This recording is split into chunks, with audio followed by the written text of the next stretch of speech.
कीजिएगा। डॉक्टर अरुण होता का स्वागत करते हैं। स्वागत है।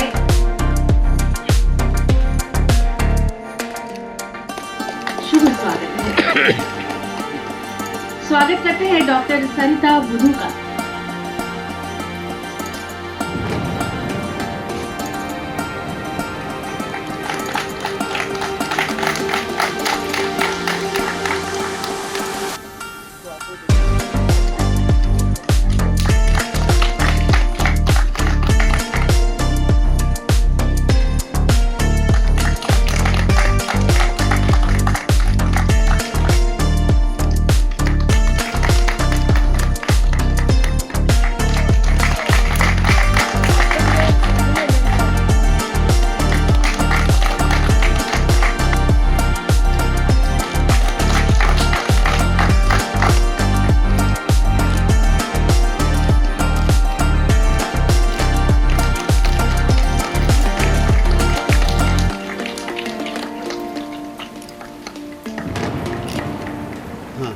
একটু এদিকে ঘুরবে, ইধার ইধার ইধার সামনে সব।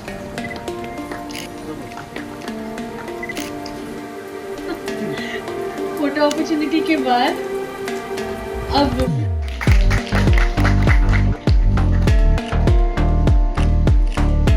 ये भी बंद है।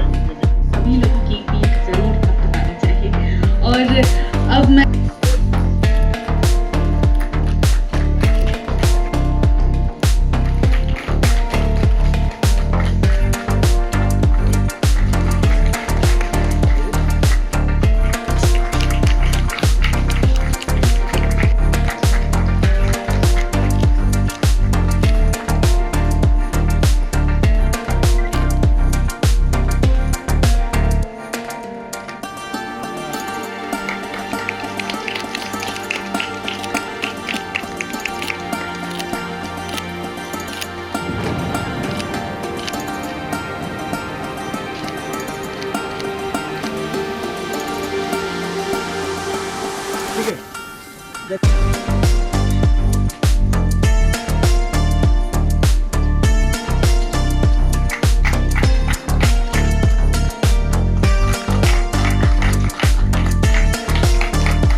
रहना चाहिए मौजूद।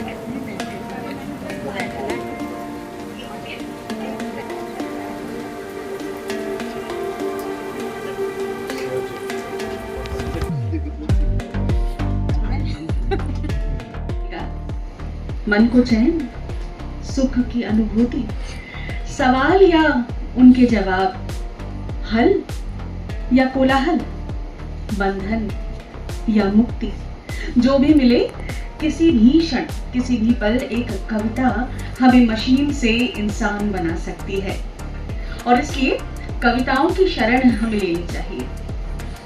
आज भी एक ऐसा ही सुयोग हम सबके हाथ लगा है जब कवित्री अनिला राखीजा की संतान सम कविताओं से हमारी भेंट होगी। अनिला जी अपने इस गीत रूपी संग्रह के प्रिल्यूड में लिखती हैं कि सर्वप्रथम आपको अनंत धन्यवाद कि आपने मेरी इस नवजात शिशुतुल्य किताब को पढ़ने हेतु चुना। नवजात इसलिए क्योंकि काजल की मेड़ मेरा प्रथम काव्य संग्रह है। मेरा ऐसा मानना है कि जिंदगी एक डायरी है जिसे हम अपनी सांसों के शब्दों से भरते हैं। प्रेम में पगे इन शब्दों से ही भूमिका बन जाती है कि आपके हाथ में दरअसल है क्या। खैर, आज मेरे बोलने का दिन नहीं, केवल कार्यक्रम को आगे ले जाने का जिम्मा है मेरा। तो सभी साहित्य प्रेमियों, स्वागत है आप सबका काजल की मेड़ के लोकार्पण की इस संध्या पर। आप सबको मेरा सादर प्रणाम। नहीं, समृद्ध परंपरा बना रही है कि कभी कभी आश्चर्य होता है, इतने नए नए अनुभव आ रहे हैं जो पहले कभी आए नहीं थे। इसीलिए जब इस संग्रह को पांडुलिपि के रूप में मैंने पढ़ना चाहता हूँ, तो मुझे पता नहीं ये किताब आपको कब मिलेगी। बहुत सुंदर छापा है वाणी प्रकाशन में, लेकिन उनको चाहिए कि इस किताब को वो कम से कम, आवरण भी बहुत सुंदर है, कागज भी बहुत अच्छा दिया है, और जो टाइप इसका है वो भी बहुत अच्छा है, फॉन्ट, उससे पढ़ने में आसानी होती है। तो पहले तो मैंने जो लिखा वो पहले मैं पढ़ रहा हूँ। अनिला राखेचा की कविताओं का यह प्रथम संग्रह काजल की मेड़ अनेकानेक भाव, संवेदना और विचारों का अद्भुत स्तबक है। प्रेम, संघर्ष, घर परिवार, कुटुंब और बाह्य समाज के विविध अनुभवों और अंतर मन की बहुविध तरंगों से संपन्न यह संग्रह कुछ सर्वथा नवीन प्रश्नों और चिंताओं की गहन अभिव्यक्ति करता है। क्या तुम मेरे उत्तराधिकारी बनोगे जैसी कविता पाठक को व्याकुल कर देती है। निश्चय ही संग्रह के केंद्र में स्त्री लोक है, लेकिन वह समस्त सृष्टि का समाहार करता हुआ अनेक युग्मों एवं संबंधों की रचना करता है। पुरुष प्रेम की भी कुछ विरल कविताएं यहाँ उपस्थित हैं। मैं जब किसी स्त्री कवि को पढ़ता हूँ तो ये देखने की कोशिश करता हूँ कि उसने प्रेम की कितनी कविताएं लिखी, मतलब यौन प्रेम की, पुरुष स्त्री प्रेम की। पुरुषों ने तो लगातार लिखा है शुरू से लेकर अब तक, और अथाह सागर है ये प्रेम की कविताओं का। स्त्रियों ने कितना लिखा और कैसे लिखा, कैसा लिखा। सैफों से लेकर ललद्यद, अंडाल, अक्का महादेवी, हब्बा खातून, मीराबाई से लेकर अब तक मैं हमेशा देखता हूं कि उन्होंने क्या लिखा और कैसे लिखा। उनमें कोई हिचक तो नहीं हुई, अक्सर हिचक मिलती है, वैसे न मिले तो अच्छा लगेगा। पुरुष विमर्श। उसने पूछा कौन हो तुम? उसने पूछा कौन हो तुम? जवाब मिला कौन हूं मैं?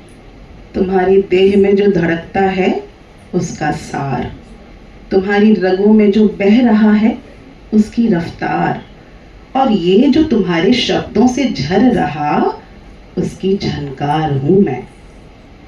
तो तुम कहाँ बसती हो?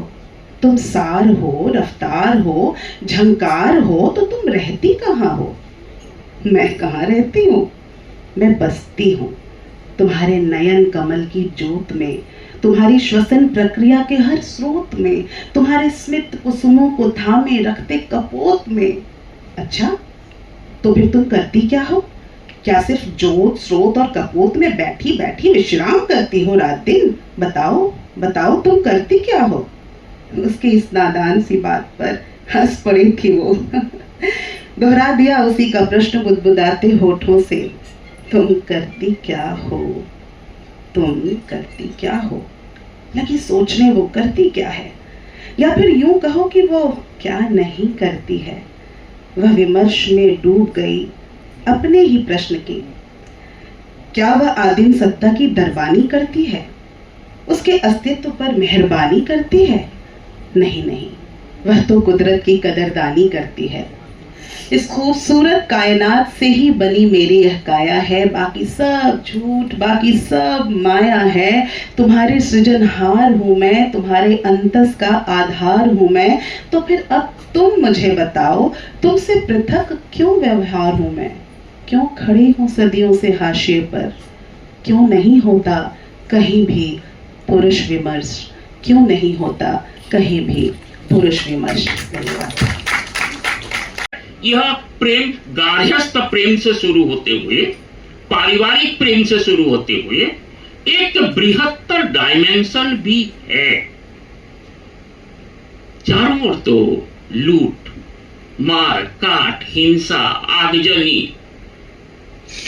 क्या चाहिए इस समाज को? तब प्रेम ही तो चाहिए। यही प्रेम ही कविता सपना है।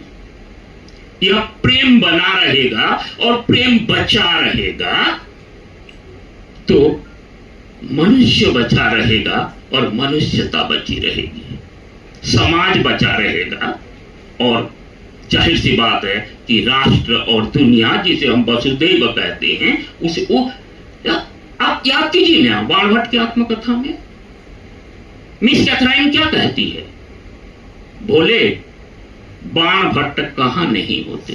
सही बात। एक रागात्मक संबंध पूरे संसार को जोड़े रखता है और प्रेम की कई सेट्स होती हैं। मेरा सबसे प्रिय उपन्यास। सबसे बड़ी बात है यहाँ विरह में भी आप देखेंगे आज इतना बड़ा हिंदी साहित्य, अगर मैं उसको एक विशाल पेड़ कहूँ तो उसमें मैं आज कम से कम एक कवि की जो एक पत्ती की तरह देखता हूँ कि वो कम से कम एक पत्ती अखवा रही है, उसका स्वागत करना चाहिए हम सबको। तो नीला आपका बहुत स्वागत है। अब मैं आता हूँ काजल की मेड़ जो शीर्षक है। अब मुझे लगता है मैं उस शीर्षक को जब पहले 2 शीर्षक इसने मुझे बता के रखे थे, उसके बाद इसने चुपके से शीर्षक बिना बताए रखा, तो मुझे बड़ा आश्चर्य हुआ, बड़ा पसंद भी आया कि नहीं चलो जो किया बहुत अच्छा किया। और मेड़ का मतलब है कि बहुत कुछ ना दिखाना, दिखाते हुए। कविता का मतलब वैसा ही है। कविता में आप बहुत बड़े चीज़ को बताते हैं बिना दिखाए, बिना समझाए। उसको खोलने का आपको आज़ादी नहीं है, उसको खोलने की कविता को।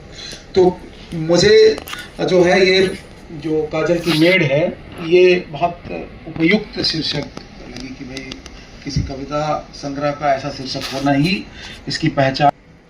हिंदी साहित्य में या कविता के पास हम लोग इसलिए जाते हैं क्योंकि हम जिनकी पलकों में सपने अभी भी बने हुए हैं। तो कई बार जो बेवक्त की मार से जो परिस्थितियों के वश जो धराशायी हो जाते हैं, बल्कि नागार्जुन जी की वो कविता याद आती है कि जो नहीं हो सके पूर्ण काम, करता हूं मैं उनको प्रणाम। प्रतिकूल परिस्थितियों ने जिनके मनोरथ कर दिए चूर चूर, करता हूं मैं उनको प्रणाम। और एक तरह से फिर उम्मीद की भी कविताएं हैं। या कई बार गजल लिखने का भी प्रयास है। तो नीरा फाजली का वो शेर है कि मैदान की हार जीत तो किस्मत की बात है, टूटी है किसके हाथ में तलवार देखना। तो स्त्री का जो संघर्ष होता है, एक कहीं ना कहीं यदि कोई बार बार कह रही थी ना कि नींव नहीं दिखती है, कंगूरा दिखता है, तो कहीं ना कहीं वो कंगूरा अंततः एक स्त्री के हाथ में टूटी हुई तलवार है। भले वो जंग वो जीते या उसका परिवार जीते या कोई और जीते, तो कहीं ना कहीं स्त्री मन की व्यथा की वो बातें यहाँ पर हैं।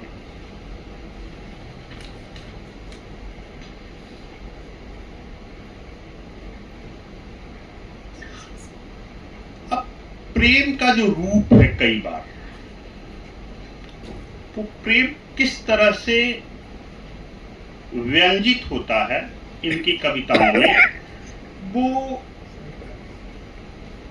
विशेष रूप से स्त्री का वह प्रेम है। और खुद वो स्त्री ही कह रही है, स्त्री के रूप में देखें तो बल्कि कविता है। इसमें हमारे साथी वक्ताओं ने कुछ अनगढ़पन ढूंढा है, देखा है। वहां होगा तभी उन्हें दिखा है। लेकिन मुझे ये लगता है कि आज का जो हमारा समय है, जिसमें लगभग इतनी तैयारी होती है किसी काम के लिए कि उसमें जीवन की सलवटें दिखाई ही नहीं पड़ती हैं। हम उन पे आयरन कर देते हैं। इतना सबको आयरन डाउन, एकदम बढ़िया चीज चाहिए सबको कि कहीं हमें हमारा अनगढ़पन दिखाई नहीं देता। जिसे जी वेल्स कहते हैं जॉली कोअर्सनेस ऑफ लाइफ।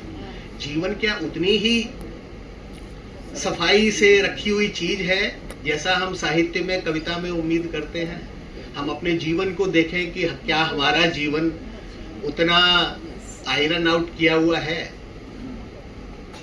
तो मुझे लगता है कि अगर जीवन की सलवटें हमारी कविता, हमारी भाषा में दिखाई देती हैं, तो मैं उसे कोई बहुत बड़ा दोष नहीं मानता। और मुझे लगता है कि एक तरीके की पारदर्शिता बढ़ती है उससे। सारे मेहमान जो यहाँ इकट्ठा हुए हैं हमारे साथ, नीलांबर की तरफ से आप सबका खैर मकदम करता हूं मैं यहाँ पर, क्योंकि पहले ही हमारे सचिव आनंद जी ने आपको जैसे बताया कि नीलांबर हमेशा से इस बात के लिए प्रतिबद्ध है कि हम कैसे अपनी भाषाओं को, विभिन्न भाषाओं को, हिंदी ही केवल नहीं बल्कि विभिन्न भाषाओं में आपस में संवाद करें। आज हमारे बीच बहरहाल हमारे बीच एक कविता के एक नवांकुर का उदय हुआ है, और मेरा ख्याल है अरुण कमल जी को कभी मैंने बोलते हुए सुना था कहीं कि हर ऐसे नवांकुर का स्वागत होना चाहिए। तो आज हम सब उसका स्वागत करने के लिए यहाँ एकत्रित हुए हैं। काजल की मेड़, काजल को बहुत तरह से देखा गया है हमारे यहाँ शास्त्रों में भी। काजल के लगने के सौंदर्य से लेके कुछ जाने के दुख तक को काजल से हम लोग ने रेखांकित किया है, साहित्य में हो या शास्त्रों में हो। यहाँ तो काजल की मेड़ की बात हो रही है, जिसके अतिक्रमण की भी बात कर रहे हैं डॉक्टर अरुण कमल जी, वो आपसे इसके बाद में बात करेंगे। बड़ी ही नाजुक मिजाज कविताएं हैं, मैं पलट के जब देख रहा था तो बड़ी नाजुक मिजाज कविताएं हैं अनिला की, और वो खुद भी बड़ी सौम्य, शांत और बड़ी बारीक आवाज़ है उनकी। आप सुनने के लिए, उनको सुनने के लिए हम लोग को कान लगा के सुनना पड़ता है, लेकिन इनकी कविताओं के जो उद्वेल हैं कहीं कहीं बड़े तीक्ष्ण लगे। जैसे मार्क ट्वेन वाली बात मैंने एक कविता में पढ़ी कि कैसे वो जवाब दे रही हैं कि तुम पुरुष क्या कर लेते हो और स्त्रियां क्या कर लेती हैं। तो मुझे लगा कि नहीं, इस उद्वेल में भी कहीं बात में, भाषा में कुछ तीक्ष्णता तो है। इतनी बारीक आवाज़ें, बड़ी तीक्ष्ण बात कही गई है। एनीवे, मैं नीलांबर की तरफ से और वाणी प्रकाशन ग्रुप और तमाम राखेचा परिवार की तरफ से आप सब सुधीजनों का स्वागत करता हूं। सबसे पहले मैं स्वागत करता हूं अपने प्रिय कवि अरुण कमल जी का, जो पटना से अपने व्यस्ततम समय में से समय निकालकर हमारे साथ आज शरीक हुए, यहाँ पर राजी हुए यहाँ आने के लिए। उनके बारे में परिचय देना मेरे लिए संभव नहीं है, मैं सूरज को दिया दिखाने की तरह है, और यहाँ जितने भी साहित्य से जुड़े हुए लोग हैं, मुझे नहीं लगता कि किसी को भी अरुण कमल के नाम से परिचय देने की ज़रूरत मुझे पड़ेगी। हमारे साथ और भी वक्ता जकार हैं, समीक्षक हैं, आलोचक हैं और अनुवादक भी हैं, और सबसे बड़ी बात है कि हिंदी, अंग्रेज़ी, उड़िया, बांग्ला, नेपाली भाई, जिनकी कविता भी हम लोग पढ़ते सुनते रहे हैं, और समीक्षक तो कमाल के हैं। वो आज तक के विमोचन पे क्या कहेंगे? जो विमोचन में बोलूँगा तो वही सुनिएगा, लेकिन मन का उद्गार है। कविताएं होती हैं मन की बात कहने के लिए, और अनिला ने अपने मन की बात बहुत अच्छे तरीके से कही है, और ख़ासकर जो रिश्ते होते हैं उस पर ज़्यादा बेहतर बात रखी है। तो बाकी बातें तो विमोचन के बाद ही करना बेहतर होगा। फिर भी आप कह सकते हैं, क्योंकि मास्कम तक जा रहा है, लोगों तक जा रहा है, तो अनिला का यह पहला प्रयास है। और कवि जो है अपना कवित्व बचाए रखे, ये साफ साफ उस किताब में दिखता है। और कभी मना होना जो है वो आपको एक बेहतर मनुष्य बनाता है। मुझे लगता है कि यह बेहतरी अनिला की बनी रहे, यही शुभकामनाएं। आपका नाम? मेरा नाम यतीश कुमार है। डेजिग्नेशन तो कभी ही कहिए बस। जो काजल की मेड़ का विमोचन है उसके ऊपर आप क्या बोलेंगे? जो बोलना है वो तो वहाँ बोलेंगे। अभी आपको यही कह सकते हैं कि ये बहुत ही अच्छी कवि है अनिला जी। उनका ये पहला संग्रह है और बहुत उम्मीद जगाता है। इसमें घर, परिवार, समाज, सबकी कविताएं बहुत तरह की, और ये काफ़ी बड़ा विधान है इसका। मुझको खुशी है कि उनका ये संग्रह आया और ये लोकार्पण इसको। सर कुछ तो बताइए उसके ऊपर। वो वहीं बोलना ठीक है, हमने कहा है निजी सुख दुख भी है इसमें, सब कुछ है, और भाषा बहुत अच्छी है इसकी। मैम, आज काजल की मेड़ जो का किताब का विमोचन हो रहा है उसके ऊपर आप कुछ बोलना चाहेंगे? बहुत खुशी की बात है कि मैं यहाँ पर Kolkata polls of the week के गेस्ट हूँ। मैं आई हुई थी हमारे पूर्वजों के आगमन मॉरिशस में, उसको हम मना रहे 15 सितंबर को। मेरे फ्रेंड, मेरे जो सब पार्टी है, मृत्युंजय कुमार जी, उन्होंने मुझे कहा, मुझे निमंत्रण दिया आने के लिए। तो मैं बहुत खुश हूँ कि क्योंकि मैं यहाँ हूँ, इस सिलसिले में मैं इस महत्वपूर्ण कार्यक्रम में शामिल हूँ। धन्यवाद मैम। आप अपना नाम बोले। डॉक्टर सरिता बुद्धू और जर्नलिस्ट। Thank you. का ये पुस्तक का जो विमोचन हो रहा है उसके ऊपर आप क्या बोलेंगे?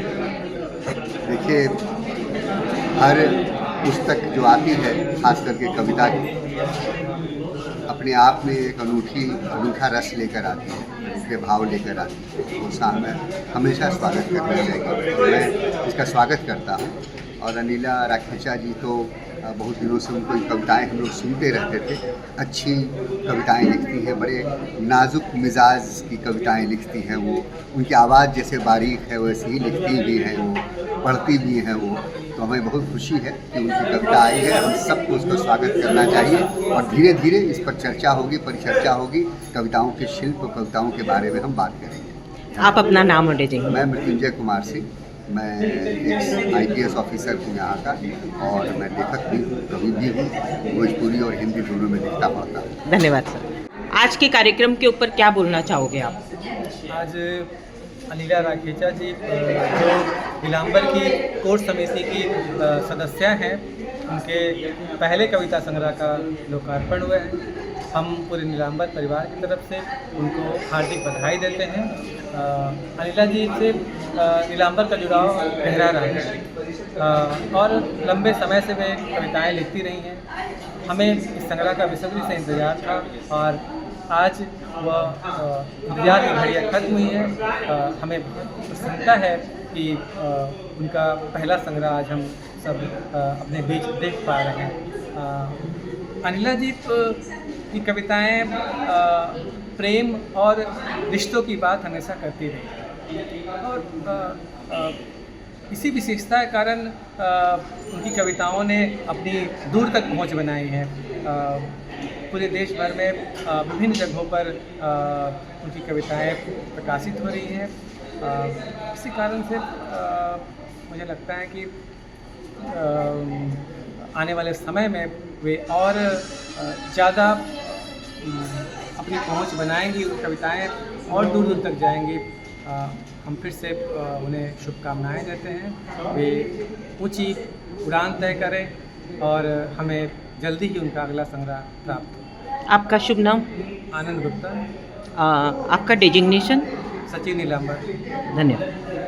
अनिला का हस्बैंड, आज बहुत खुशी का दिन है कि आज के दिन अनिला ने जो मन में उसके जो विचार, ये भाव थे या उसके मन की जो इच्छा थी, उसे पूरा होते हुए देख रहा हूँ।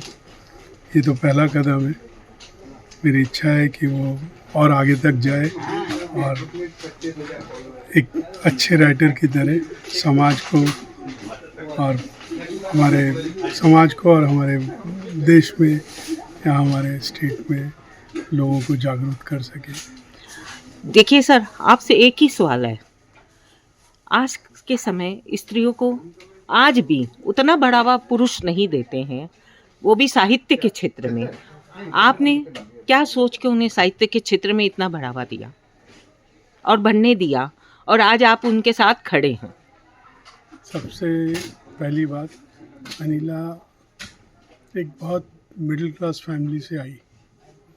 उसके पिता ने संघर्ष करके उसे BA करवाया। एक पढ़ी लिखी लड़की अगर समाज को या समाज के लोगों को जागरूक करने की इच्छा रखती है तो मेरे ख्याल से हर किसी को उसका साथ देना चाहिए। मैंने भी वही किया जो मुझे सही लगा। चलिए, धन्यवाद। आपने अनिला जी का साथ दिया, उसके लिए मैं आपको बधाई देती हूँ। क्योंकि मैं एक पत्रकार के साथ साथ एक साहित्यकार हूँ और साथ में कविता का लेखन भी लिखती हूँ। लेकिन आज आपको देख के मुझे ये समझ में आया कि पुरुष चाहे तो अपनी स्त्री को बहुत ऊंचाइयों तक लेके जा सकता है। तो धन्यवाद दोस्तों, सदीनामा के इस चैनल पे आप ज़रूर ये देखिए कि पुरुष चाहे तो अपनी स्त्री को कहीं भी आगे लेके जा सकता है। तो प्रवीण जी का मैं हृदय से हार्दिक धन्यवाद देती हूँ। आज आपकी पुस्तक काजल की मेड़ का विमोचन है, इसके ऊपर आप क्या बोलना चाहेंगे? क्या कहूँ, काजल की मेड़ जो है वाणी प्रकाशन से प्रकाशित होकर आई है, जो कि 212 पृष्ठ की है, 2 खंड में विभक्त है और जिसके 108 कविताएं हैं जिसमें। और इसके लिए कहना ये है कि जब भी आप इसे पढ़ेंगे ना, तो इसमें एक नारी के मन की सिर्फ आप ठहा नहीं पाएंगे। इसमें सभी तरह की कविताएं आपको मिलेंगी, चाहे वात्सल्य से परिपूर्ण हो, प्रेम की हो, सामाजिक, आज की नारी अपने समाज को, आसपास के राजनीतिक परिवेश को किस तरह देख रही है, मैंने अपने नज़रिए से और अपने इर्द गिर्द जो चाहे रसोई के बिंब हो, चाहे रेलगाड़ी से लेकर उठाए गए बिंब हो, सब तरह के विस्तार से अपने जितने जो जिस समय जैसे बिंब मुझे नज़र आए उनको कविताओं में मैं ढालती चली गई। इसमें आपको सबसे अच्छी कविता कौन सी लगी, जो आपके बहुत ज़्यादा? कविता है वो मुझे पसंद है और उसी के नाम पर ही मैंने अपनी किताब का शीर्षक भी रखा है, मेड़ कविता है, और जिसकी 4 पंक्तियाँ मेरी हैं। काजल एक कायदा है पलकों पर उगे स्वप्नों की मेड़ बनाने का, ताकि लहलहाती रहे फसल अभिव्यंजनाओं की, ताकि लहलहाती रहे फसल ज़िंदगी की। धन्यवाद मैम, आपने जो बताया वो तो ठीक है, लेकिन आपकी साहित्य में रुचि क्यों पैदा हुई, कब से हुई, ये भी बताने की दर्शकों को थोड़ी।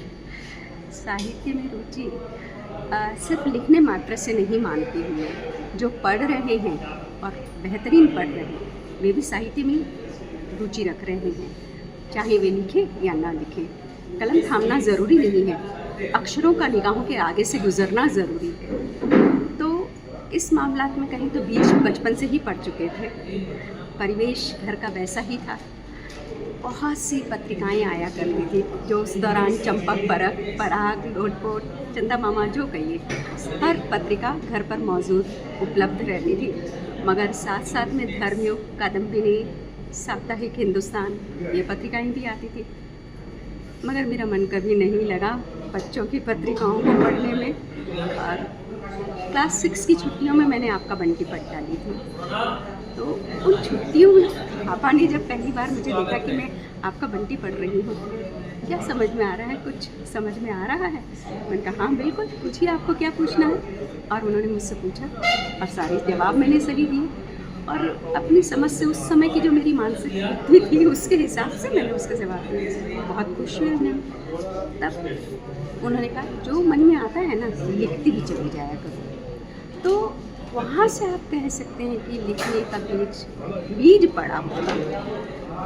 जो भी कुछ भी जैसा भी होता, एक सनक सवार की तुकबंदी हो जाए, जैसे कुछ भी लिखती पापा को दिखाते। ससुराल में भी माहौल ऐसे ही था। माँ हमारी वो भी बहुत शौकीन फणीश्वर नाथ रेणु के सारे उपन्यास, प्रेमचंद के, उनको तो मतलब बहुत ज़्यादा लाइब्रेरी से जा के लेके आना, और घर पे भी हमारे अंबार रहता था ससुराल में। तो वो पढ़ते पढ़ते देखते देखते, और यहाँ लिखने का क्रम टूटा नहीं था, लिखने का क्रम जारी था।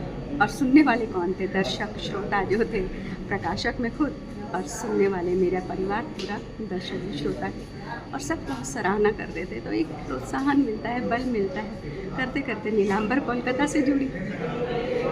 जब बच्चे बड़े हुए, एक खालीपन आया जीवन में, तो जुड़ गई मैं नीलांबर कोलकाता से। नीलांबर कोलकाता से जुड़ना एक पंखों का खुलना कहूँगी, जो अपने आप में मस्त थी मैं, और अपनी डायरियों में सीमित थी। वहाँ देश विदेश के नामी ख्याति प्राप्त साहित्यकारों से मिलना, उनके अनुभव, उनको पढ़ना, और देखते सीखती चली गई मैं काफ़ी कुछ। निखार आता गया कविताओं में भी। तो कोलकाता के जो हमारे कवि थे, फिलहाल नहीं हैं, नवल जी, उन्होंने भी मुझे काफ़ी कुछ सिखाया कहने का अर्थ है कि उनके सानिध्य में मैंने काफ़ी कुछ सीखा कि कैसे साहित्यिक माहौल को जिया जाता है, कैसे हमें लिखना चाहिए, कहना चाहिए, सारी बहुत सी बातें उनसे मैंने सीखी। तो बस आहिस्ता आहिस्ता आहिस्ता आहिस्ता कोई भी पौधा तो पनपता ही है, आकार लेता ही है। तो बस मैं भी फिलहाल आकार लेने के प्रारूप में ही इसी में ही हूँ और कुछ नहीं। ये जो पुस्तक है यही आपकी काजल की मेड़ है? तो ये थोड़ी सी ऊपर करिए। आप देख रहे हैं दर्शक, ये पुस्तक है काजल की मेड़, जिसने अनिला रखेजा जी ने ये कविता संग्रह इनका आया है बानी प्रकाशन से। और बानी प्रकाशन पुस्तकों को छापने का एक बहुत बड़ा समूह है। और अनिला जी की किताब अगर पहली किताब छपी है वो भी बानी प्रकाशन से, तो आप ज़रूर इस किताब को पढ़िए, इस किताब के संदर्भ में जानिए।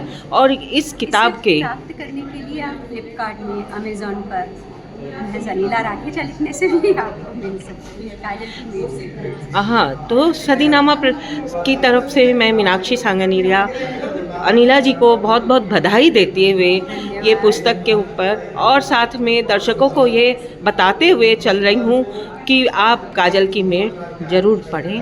और इनकी आप काजल मेड़ की जो प्रथम पृष्ठ है उसको आप देखिएगा बड़े ध्यान से। मुख पृष्ठ काजल घेरा गया है इसमें, और एक सपनों से भरी हुई स्त्री की आँख है जिसकी पलकें पूरे लहलहाते हुए खेत बने हुए हैं वहाँ पर। तो ये सारी कुछ, ये एक हमारी आर्टिस्ट हैं तो उन्होंने बनाया है। नाम होगा मैम? बिल्कुल, उसका नाम अभया। देखिए, इन्होंने सारी चीज़ें खोल के आपके सामने प्रस्तुत कर दी है। ज़रूर आप आइए और काजल की मेड़ पढ़ें और सुने इनके बारे में। उस कोशिश को नई ऊंचाई दी है, इसके लिए दोनों परिवारों की तरफ से हम सभी वक्ताओं के प्रति हार्दिक आभार व्यक्त करते हैं।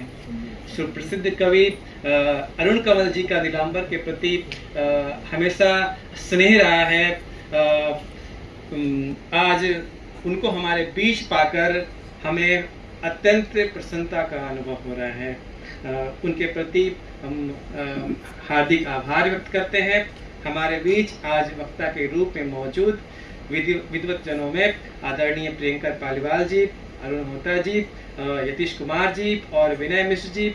आप सदैव ही मानता है कि साहित्य और दूसरी कलाएं मानवीय अनुभूतियों एवं भाव को गहन संवेदना के साथ अभिव्यक्त करने का सबसे महत्वपूर्ण माध्यम है।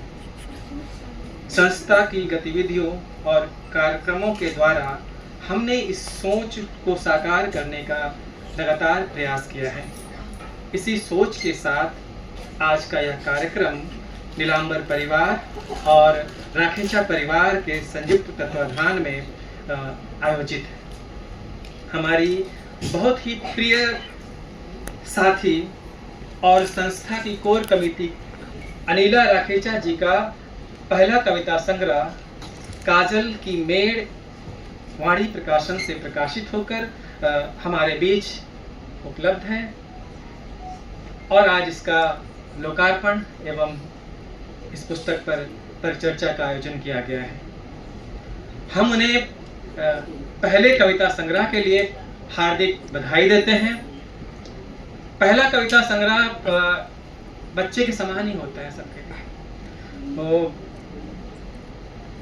अनिला जी अपने स्वभाव में जितनी सहज हैं, अपनी कविताओं में भी उतनी ही सहज उतनी ही सहजता के साथ वे अपनी बात रखती हैं। इस सहजता को साधना बहुत आसान काम नहीं होता है, लेकिन अनिला जी ने इस सहजता को बखूबी अपनी कविताओं में साधा है। के संचालन के लिए मंच पर आमंत्रित करते हैं चयनिका दूरदर्शन एवं एफएम रेडियो की जानी मानी